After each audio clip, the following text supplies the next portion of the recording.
Bien, muy buenas tardes, jóvenes. Vamos a iniciar. Habíamos hablado en la última clase acerca del estado de resultados, explicamos un poco la definición, la diferencia que hay entre situación económica y situación financiera. También establecimos el hecho de que el estado de resultados es un estado financiero dinámico, a diferencia del estado, perdón, del balance general que se considera un estado financiero estático. Definimos los ingresos, ya dijimos que eran esos incrementos en los beneficios económicos que se dan a lo largo de un periodo contable en forma de entradas de efectivo, disminución de pasivos o incrementos en los activos, y que esto, pues sin que esto tenga que ver con los aportes que los accionistas o los inversionistas pueden hacer a la entidad.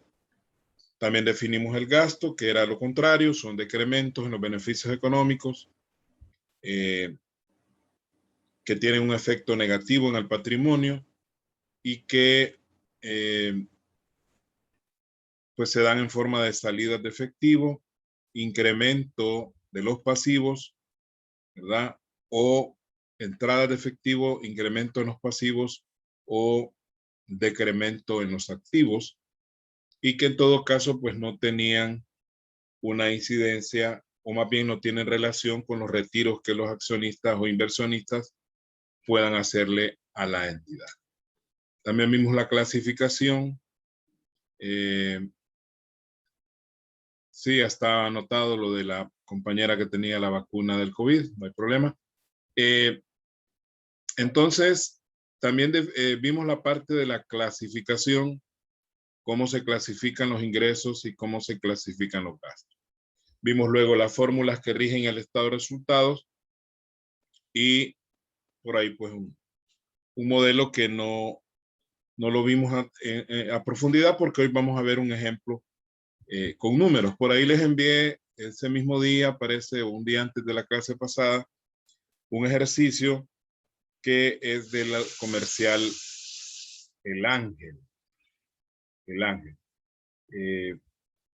Por ahí lo tienen ustedes. Quiero ver si lo tengo aquí a la mano.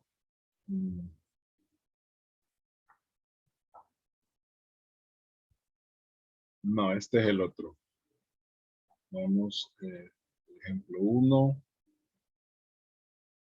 Comercial El Ángel. Este se los envié con anticipación. Es importante que tengan a mano para que ustedes vayan verificando las cuentas y sus respectivos valores. Quiero también que entendamos de que la estructura del estado de resultados, pues hay ciertos lineamientos. Este no es el ejercicio. Vamos a ver, estamos con este otro, perdón. No, no es este.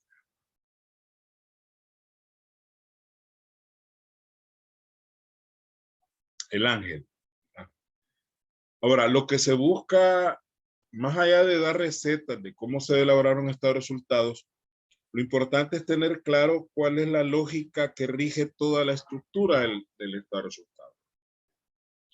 Lo primero que debe ir en un estado de resultados de cualquier empresa que sea son los ingresos, y dentro de la clasificación de ingresos, pues primeramente deberán ir los ingresos operativos, tomando en cuenta a qué se dedica la empresa. Si es una empresa comercial, un almacén, por ejemplo, obviamente sus ingresos más importantes o sus ingresos operativos van a ser los que tienen que ver con la venta de mercancía del almacén.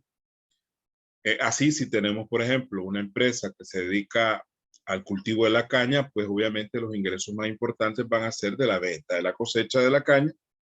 Y así, si somos ganaderos, pues va a ser la venta de la leche. Si somos una empresa que presta servicios jurídicos, pues obviamente los ingresos que nosotros recibimos por los servicios jurídicos que prestamos, y así sucesivamente.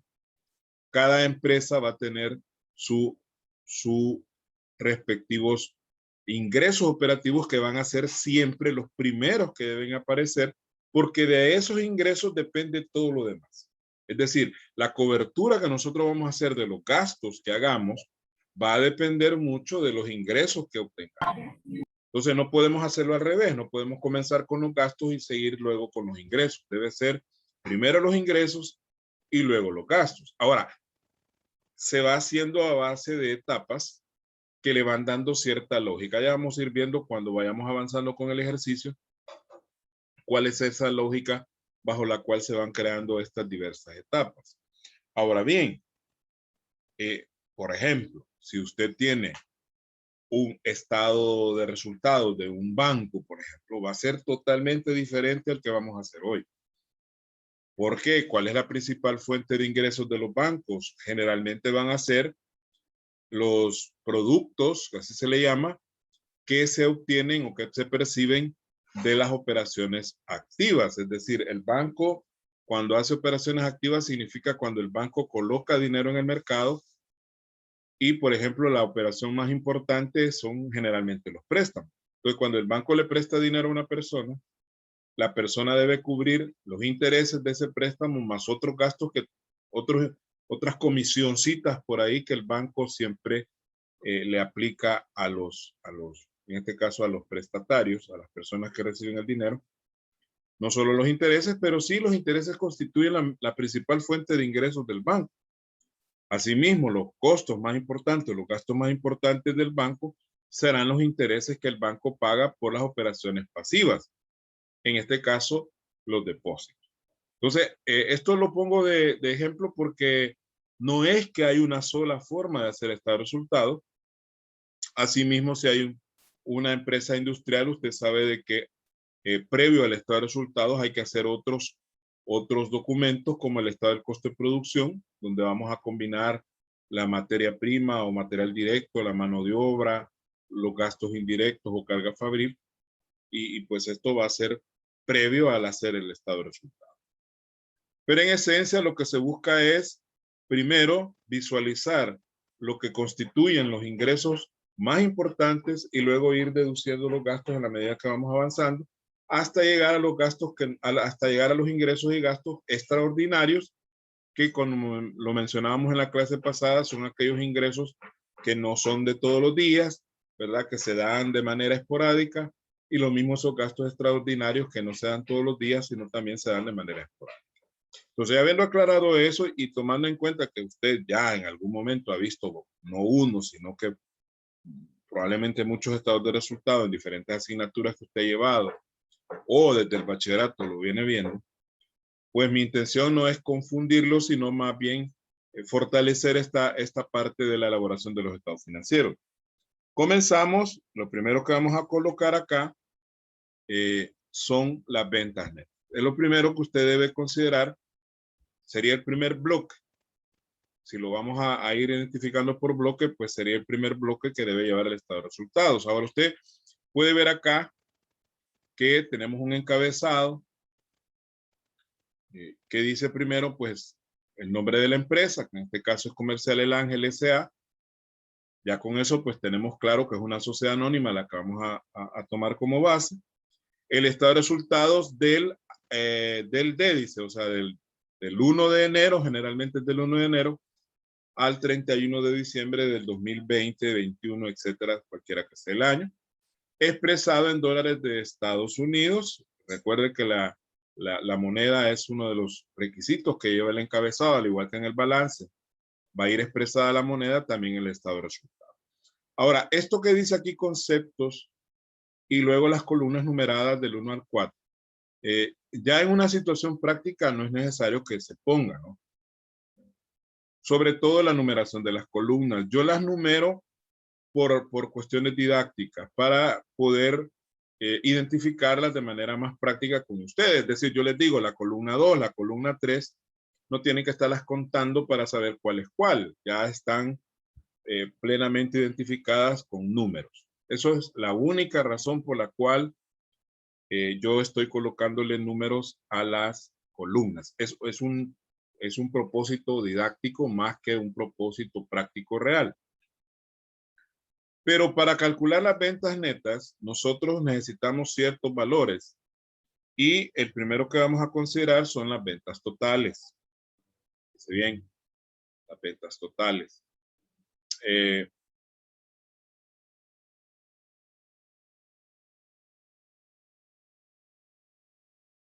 y cuánto tenemos nosotros acá de ventas totales. De ventas totales, según el dato del ejercicio, usted lo puede tener ahí, si lo tiene a la mano, pues verifique, es $1.896.745.31. Esto va a ir en la columna 3. Ahorita no me pregunte por qué en la 3, por qué en la 2, ¿verdad? Porque yo sé por qué le digo. En un momento más adelante, cuando ya veamos todo el ejemplo completo y el segundo ejemplo, porque vamos a ver dos ejemplos, usted se va a entender por qué van en una columna determinada. Por el momento, nos debemos conformar con que vamos a colocarlos en la columna 3. Ahí van las ventas totales. Las ventas totales son todo lo que aparentemente se ha vendido. ¿Por qué digo aparentemente? Porque hay rebajas sobre ventas y también hay devoluciones sobre ventas, que son valores que van a disminuir el valor de las ventas totales. Es decir, a la larga no es ese valor que está ahí el que hemos vendido, sino que es un valor menor debido a que a esas ventas totales debemos restarle las rebajas y las devoluciones. Entonces, ¿cuánto tenemos de rebajas sobre ventas? Tenemos 12.987.60. Usted sabe que las rebajas son las descuentos que la empresa le hace a los clientes porque pagaron a tiempo, simplemente porque queremos mantener la fidelidad de ellos. Hay quienes dicen que las rebajas y los descuentos son diferentes, pero en realidad el efecto viene a ser el mismo. Es decir, siempre es reducir el valor que la persona va a pagar por la venta que estamos haciendo.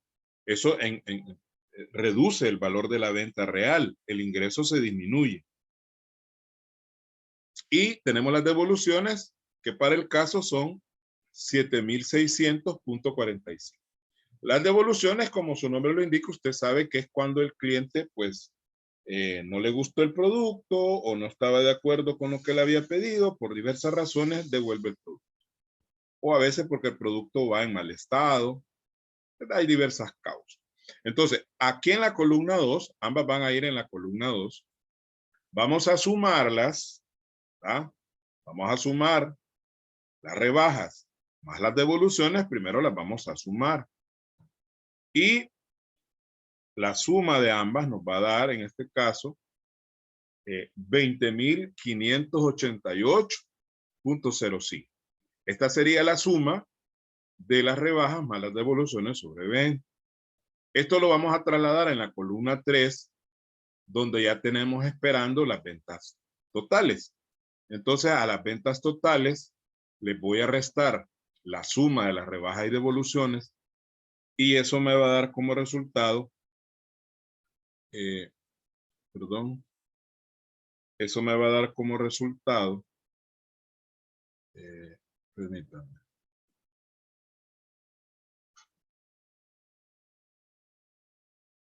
Las ventas netas. Ay, disculpen, hay un lapso. Entonces las ventas netas serían $1.876.157.26. Esas serían las ventas reales, porque el término ventas netas es como las ventas reales, ¿verdad? Esa palabra neta, pues, es real. Y ese sería el ingreso verdadero que hemos tenido de las ventas, porque a las ventas totales que aparentemente habíamos hecho, le restamos las rebajas y las devoluciones sobre ventas. Ese sería el primer bloque, por llamarlo así, del estado de resultados. Las ventas netas. Ahora bien, hay que aclarar también, no siempre va a estar la totalidad de las cuentas presentes a la hora de hacer el estado de resultados. Puede ser que no hayan rebajas, puede ser que no hayan devoluciones, puede ser que no haya ni rebajas ni devoluciones. Si no hubiesen rebajas y devoluciones, entonces las ventas netas serían exactamente iguales a las ventas totales. ¿verdad? No tendríamos que calcular todo eso, sino que ya tendríamos el valor dado. Pero eso va a depender un poquito también de la creatividad de usted como contador para ver cuál es la estructura que le va a dar al estado de resultados en caso de que alguna de las cuentas no exista. No es tampoco que usted le va a poner rebajas sobre venta cero, devoluciones sobre venta cero. Si no hay rebajas o no hay devoluciones, pues simplemente no se van a poner. Ahora viene el segundo bloque, que es como el bloque más complejo. Complejo en el sentido que lleva más elementos, no que sea complicado, aunque sí para algunos siempre da guerra el segundo bloque, que es el costo de ventas. Que ya lo explicamos en la clase pasada, qué es realmente el costo de venta. Si nosotros hemos vendido $1.876.157.26, se supone que esa mercadería que vendimos en ese valor tiene un costo, es decir, a nosotros nos costó una determinada cantidad y es lo que vamos a calcular en este momento.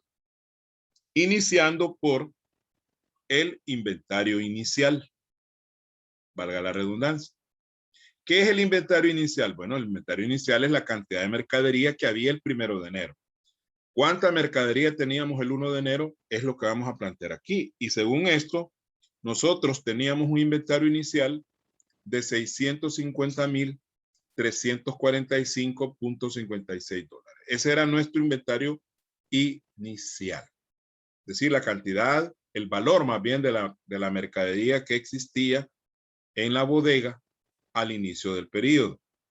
Por eso es importante hacer inventario físico todos los años. Generalmente, casi todas las empresas hacen su inventario en los primeros días de enero, ¿verdad? O sea, antes de regresar de la vacación navideña, ellos cierran 2, 3 días, depende del tamaño de la empresa y la cantidad de empleados que se van a involucrar para poder hacer ese recuento físico producto por producto, ¿verdad? Y calcular cuál es el inventario. En este caso sería el inventario final del año pasado, el inventario inicial de este mismo año. Es decir, que el mismo valor que sirve de inventario final para el año anterior es el inventario inicial del año siguiente. Eso creo que usted ya lo sabe. A eso le vamos a agregar las compras netas. Así como hay ventas netas, también hay compras netas. Y las compras netas, como decíamos de las ventas, pues las compras netas vendrían a ser las compras reales. ¿Cuánto es lo que realmente hemos comprado? Porque aparentemente hemos comprado una determinada cantidad, pero hay otros valores que hay que ajustar. Veamos qué valores vamos a ajustar. Para calcular las compras netas necesitamos primero las compras. ¿Cuánto compramos? Según facturas. Según facturas, nosotros hemos comprado en este caso $235,677.20. Esa es la compra según los comprobantes de crédito fiscal. Yo digo facturas, no me vayan a malinterpretar. Usted me puede decir, mire, licenciado, pues las facturas no son para contribuyentes. Pues sí, pero me resulta más práctico, más fácil decir factura que comprobante de crédito fiscal. Entonces, nos entendemos, ¿no? O sea, cuando yo digo según factura, pues me refiero según comprobantes. Hemos comprado $235,677.20. Aparentemente, ese es lo que hemos comprado. Pero, aunado a las compras, hay otro dato que son los gastos de compra. Algunos le llaman gastos sobre compras. No nos vamos a pelear por eso. Estamos hablando de lo mismo. Cuando nosotros compramos, a veces, no siempre, debemos incurrir en gastos adicionales, porque no es solo que ya compré la mercadería, pues no voy a comprar 2 productos, 3 productos. No, normalmente se compran docenas, se compran, bueno, en casos de empresas muy grandes, pues pueden comprar toneladas de productos. A veces el producto no se compra internamente, se trae de otro país. Viene de China, viene de Estados Unidos, Canadá. Entonces eso implica a veces pagar gastos importantes, como son, por ejemplo, si viene de otro país, hay que pagar transporte aéreo o transporte marítimo, que pagar el barco. Aparte de eso, pues tenemos que pagar, ya estando aquí, pues hay que pagar almacenaje, porque ahí en el puerto, si la mercadería queda ahí guardada algún tiempo, pues tiene que pagar derechos para estar ahí. Hay que pagar derecho arancelario de importación, es decir, hay que pagarle al Estado un impuesto por introducir el producto. Hay productos que pagan más, otros que pagan menos, hay unos que no pagan nada. Dependerá de en qué estatus esté el producto de acuerdo a la tarifa de aforo, que es el documento que utiliza la aduana para poder, gracias por el dato de la declaración de mercancías, ¿verdad? Claro, hay todo un proceso a la hora de introducir la mercadería al país, pues hay todo un proceso que hay que realizar. Se paga IVA y algunos pagan IVA y otros que no pagan IVA. Va a depender también qué estatus esté la mercadería que estamos nosotros importando. Y pues por ahí hay un sistema que permite verificar si se le va a dar entrada automática, se le llama levante. O sea, el levante es el proceso a través del cual la aduana dice este producto está libre, entra. Ese es un levante, que puede ser automático porque hay un sistema de SIDUNEA, que es un sistema de semáforo que indica si es verde, pues le da paso libre, y si pone rojo, pues hay que revisar. Y para eso ya hay también empleados de la aduana, como el caso del contador vista, que es el que se encarga de verificar la declaración de mercancía. Bien, ahora, pero lo importante acá es que hay una serie de gastos adicionales que hay que pagar cuando el producto viene de otro país. Entonces, a eso se le llama gastos de compra. Ahora, si se compra internamente, también a veces pues, hay que pagar un camión para que traiga la mercancía u otro tipo de gastos. Entonces, veamos acá cuánto tenemos de gastos de compra. Dice que gastamos $25,670 en gastos de compra. Entonces, al sumar los gastos de compra más las compras, nos va a dar lo que le llamamos compras netas. No, perdón, aquí todavía no tenemos las compras netas definidas. Cuando ya le restamos, le sumamos los gastos de compra a las compras, lo que nos va a dar son las compras totales. Las compras totales ya son las compras más los gastos de compra que se hayan tenido que hacer, que eso se le va a cargar a la mercancía, ¿no? Es parte del costo de la mercancía. Para el caso, pues serían $261,347.20 dólares. Esas serían las compras totales. Ahora,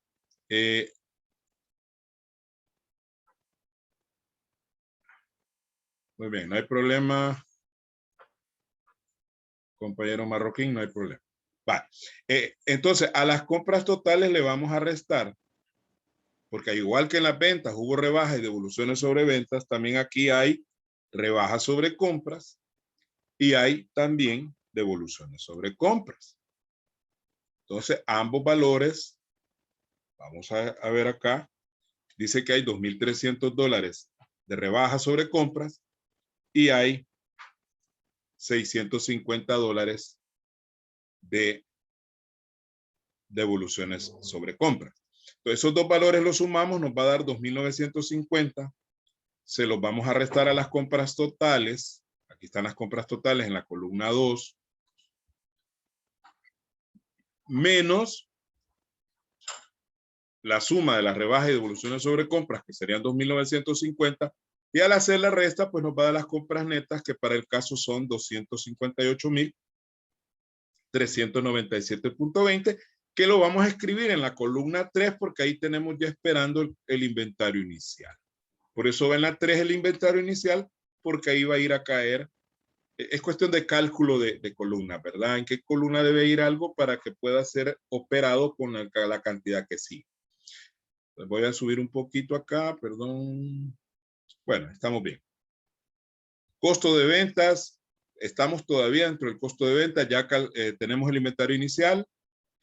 Ya calculamos las compras netas, que son 258,937.20.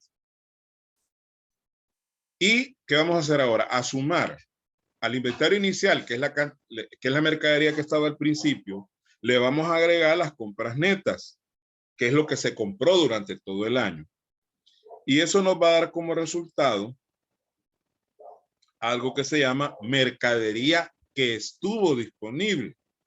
Fíjense que hay quienes le llaman mercadería disponible, pero en realidad no es cierto. O sea, la suma del inventario inicial más las compras netas, que para el caso nos va a dar 908,742.76, que es la suma de estos dos valores que están arriba. Se le llama mercadería que estuvo disponible porque es el total de mercadería que estuvo disponible para ser vendida. ¿Por qué estuvo? Porque ya en la actualidad ya no es esa cantidad, hay menos o hay más, dependerá, generalmente es menos lo que va a quedar, que es el inventario final. El inventario final es la verdadera mercadería disponible. Esta es mercadería que estuvo disponible en algún momento. O sea, si nosotros hubiéramos vendido todo lo que entró, hubiéramos vendido mercadería por un costo de 908,742.76. Pero, sin embargo, al final, nosotros nos quedó un inventario. Un inventario final, que es la mercadería que ya tenemos el 31 de diciembre y que para el caso son 117,896.32 dólares. Entonces, ese valor se lo restamos porque esa mercadería, como no se vendió, está guardada, es una inversión que todavía tenemos ahí en la bodega, entonces no puede formar parte del costo de venta. El costo de venta es solo lo que se vendió. Entonces, si a todo lo que había al principio le sumamos lo que compramos y a eso le restamos lo que quedó, nos da lo que se vendió, ¿verdad? Lo que salió. Al no estar en la bodega disponible, no formar parte del inventario, obviamente se da por hecho de que esta mercadería salió al menos de la empresa. Hay que tener cuidado porque cuando no se lleva un control de inventario con un sistema Cardex como el que se utiliza normalmente en la mayoría de empresas, se corre el riesgo de que la mercadería haya salido, sí ha salido, pero no ha salido para venderse, sino que ha salido de otra manera. Es decir, alguien se la llevó, hubo sustracción y no nos dimos cuenta. Por eso es importante llevar un control específico de cada producto, cuánto entra y cuánto sale de acuerdo a la documentación. Y de alguna manera, al hacer el inventario físico, si hay diferencias, pues ver por qué hay diferencias, cuál es la causa por la cual hay faltantes o por la cual hay sobrantes de inventario. Pero eso ya es otro pista, ¿no? Entonces, quiere decir que el costo de ventas, en este caso, al hacer la resta, nos da 790,844.44. Ese valor lo colocamos hasta arriba, donde está el costo de ventas, en la columna 4. ¿Por qué en la columna 4? Porque en la columna 4, si usted se recuerda, ya tenemos las ventas netas esperando. Entonces lo que vamos a hacer en este momento es que a las ventas netas le vamos a restar el costo de venta. ¿Ah? Este fue el valor del ingreso y este es el costo de esa mercadería que se vendió en ese momento. Entonces vamos a ir más abajo, por cuestiones de espacio, no podemos ver toda la pantalla. Y eso nos va a dar, en este caso, si usted ve, las ventas netas son mayores al costo de ventas, por lo tanto, hay una utilidad, que es lo que generalmente se espera, ¿no? Que aquí en este punto siempre haya utilidad. Puede ser que al final haya pérdida, pero aquí debe haber utilidad siempre. Porque si nos da una pérdida en ventas, significa que nosotros ya no estamos en una situación normal, estamos vendiendo por debajo del costo del producto y eso no es normal. Cuando una empresa empieza a vender por debajo del costo, significa que ya está liquidando, o sea, que ya está, como quien dice, cerrando. No es normal que se venda por debajo del costo. Bueno, algunos productos sí. Aquellos que ya están viejos, ya están obsoletos, mucho tiempo en el inventario, se rematan. Pero no todo el inventario lo vamos a vender por debajo del costo, ¿verdad? Y si nos diera pérdida en ventas, significa que estamos vendiendo, todo lo estamos vendiendo por debajo del costo, o por lo menos la mayoría del inventario. Y eso no sería normal. ¿Cuánto sería entonces en este caso la utilidad en ventas? Al hacer la resta de las ventas netas menos el costo de venta, nos da una utilidad en ventas de 1.085.310.82 dólares. Hasta ahí se ve bonito, es más de $1 millón de utilidad, pero ahí empieza ya a entrar en juego otro tipo de situaciones o gastos que nos van a reducir en alguna medida esa utilidad que aparentemente tenemos. Recuerde que esta utilidad también se le llamaba, ya no la llamemos así, utilidad bruta, ¿verdad? Pero eso de utilidad bruta ya no se recomienda. Entonces, a la utilidad en ventas, nosotros le vamos a restar los gastos de operación. ¿Qué dijimos en la teoría de que solamente son dos? Que son los gastos de distribución o gastos de venta, como también, ahí sí se le puede llamar gastos de venta, no hay problema, pero técnicamente, modernamente se le va a llamar gastos de distribución, y también vamos a tener los gastos de administración. Entonces, de gastos de administración, de distribución, perdón, tenemos 365.450.35 y de gastos de administración tenemos 560. Esos dos gastos los vamos a sumar para que nos haga un solo paquete y nos van a dar como resultado los gastos de operación. Entonces, los gastos de operación serían, en este caso, 478.010.35.